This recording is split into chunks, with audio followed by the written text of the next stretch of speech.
year 1959 brought new hopes of a turn for the better in the Cold War.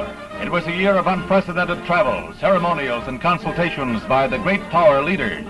Vice President Nixon's free-swinging kitchen debate with Premier Khrushchev at the United States Fair in Moscow set the stage in more ways than one for Mr. K's tour of America.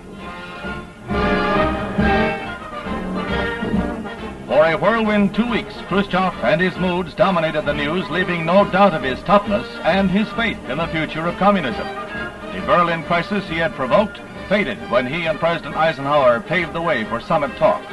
Relations between the Soviet and the free world took on a more amiable tone after the meeting at Camp David, but the underlying realities were unchanged, notably the Soviet drive to match American technology. After decades of dreaming and planning, the St. Lawrence Seaway became a reality. In gala ceremonies, Queen Elizabeth and President Eisenhower officially opened the 2,400-mile link between deep water and the heart of the continent.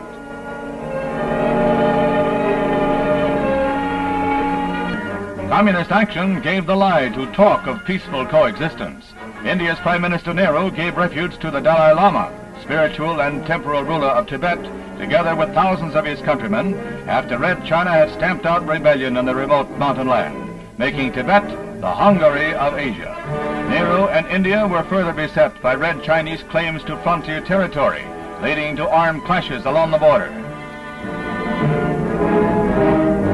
This was the background of President Eisenhower's historic 11-nation tour, from which he returned at year's end to a tremendous ovation in the nation's capital.